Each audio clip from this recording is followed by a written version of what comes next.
जैसे लोग नहीं बोलेंगे तो देश कहाँ जाएगा। और आपको ये और ये कोई गोदी मीडिया नहीं उठा रहा ये सवाल। कोई है हिम्मत गोदी मीडिया पे ये सवाल उठाने की? जो मैं बोल कौन से डेमोक्रेसी में होता है? हमारा हक है, हक को वोटर की बाद में कर लेना। जो संविधान है वो सुरक्षित है नहीं, संविधान तो फिर कैसे आप रह सकते हो? आप इलेक्शन कमिश्नर को रेजिग्नेशन देना पड़ेगा उनके वजह से। और सुप्रीम कोर्ट क्या कर रही है अभी तक ये तय नहीं कर पाई कि ये कॉन्स्टिट्यूशनल था अपॉइंटमेंट की नहीं था।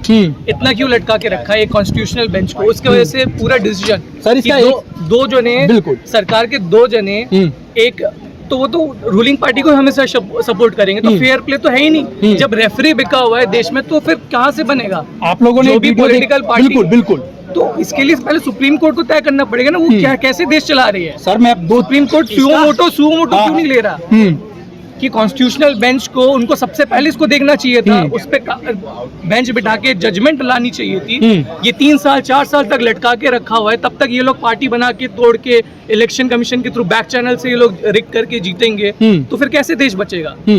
आपने तो ये इलेक्शन बिल्कुल ये सुप्रीम कोर्ट का क्या सुओ मोटो नहीं बनता है? बिल्कुल सर मैं आपको बता रहा हूँ आपने सोशल मीडिया के ऊपर में एक वीडियो देखी होगी कि 2 खरीद रहे हैं और 2 बेच रहे हैं। आपने सुना भी होगा, देखा भी होगा। देखा और सब कोई कहते हैं कि मोदी जी जो है वो बेच दिया, उन्होंने सब कुछ बेच दिया, लेकिन उन्होंने खरीदा भी तो है। आप बताओ जरा क्या क्या खरीदा है, पता है आपको? तो आप मैं चाहूंगा कि आप बोलिए। एमपी खरीद रहे हैं, हर जगह से खरीद रहे हैं। 10,000 करोड़ उनके पास है, फंडिंग है। 10,000 करोड़ है, इनको दिया किसने है? 10,000 रुपए इनके पास आए कहाँ से? 10,000 करोड़ जिस पार्टी के पास है वो क्या करेगा इतने पैसों से? अपने पास जेब में रखेगा? नहीं, वो दूसरे ऑपोजिशन को तोड़ रहा है। इसमें डेमोक्रेटिक स्ट्रक्चर ही खत्म कर दिया। जब उन्होंने इलेक्शन कमीशन को खरीद लिया, एसडीएम को खरीद लिया, डीएम को खरीद लिया, सबको खरीद लिया। इलेक्टोरल बॉन्ड से ये लोग पैसा लगा रहे हैं और देश की मीडिया कुछ नहीं बोल पा रही। नहीं, आपको देश की मीडिया कुछ नहीं बोल रही। आपको लगता है कि फिर सुप्रीम कोर्ट इसके ऊपर में कोई न्याय ले पाएगी? ऑब्वियसली लाना चाहिए ना। इलेक्शन कमीशन को इसमें बिल इलेक्टोरल बॉन्ड्स पे बनाना था कि ऐसे करके कोई भी फंडिंग ना ले जिससे कि इलीगल हो, जिससे कि क्रोनी कैपिटलिज्म बढ़े। तो इलेक्शन कमीशन तो फिर उनका अपॉइंटमेंट ही उन्होंने चेंज कर दिया।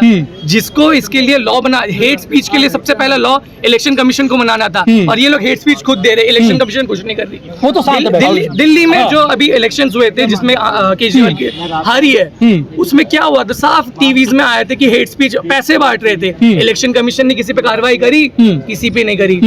SIR कर रही है। SIR बोलने पे 1 महीने के अंदर अंदर SIR कर रही है। किसके बोलने पे हो रहा है? खरीद लिया तभी तो नहीं बोल पा रहे हैं। इतना ज्यादा प्रेशर बना के रखा है तो कौन बोलेगा? देश का युवा ही तो बोलना पड़ेगा। अगर हम जैसे लोग नहीं बोलेंगे तो देश कहाँ जाएगा? और आपको ये कोई गोदी मीडिया नहीं उठा रहा ये सवाल। कोई है हिम्मत गोदी मीडिया पे ये सवाल उठाने की? जो मैं बोल रहा हूँ यहाँ पे किसी पे नहीं है हिम्मत।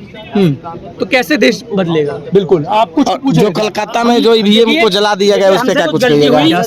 जो कोलकाता में 4,000 ईवीएम को जला दिया गया तो ये उस पे सवाल सुप्रीम कोर्ट नहीं उठा रही है। ये तो एविडेंस मिटाना हो गया कि जहाँ पे हमको ये देखना था कि आप लोग इलेक्शन किस बेसिस पे जीत रहे हो। उधर 4,000 आपके ईवीएम रातों रात आग जल जा रहे हैं भाई, कैसे हो रहा है? और उसका वो फाइंडिंग रिपोर्ट क्या है अभी तक की? कैसे आग लगी वहाँ? ये तो कोलकाता चुनाव खत्म होने के बाद सवाल से बचने के लिए सच्चा भी लगता है कि ईवीएम से जीत रही है तो उसको तो खत्म कर दिया, तो फिर कैसे प्रूफ होगा? सुप्रीम कोर्ट ने किस बेसिस में 27,000 को बोल दिया कि तुम अगले बार दे देना वोट? कौन से डेमोक्रेसी में होता है? हमारा हक है, हक को वोटर की बाद में कर लेना। कैसे होता है? ये निष्ठावान नहीं है।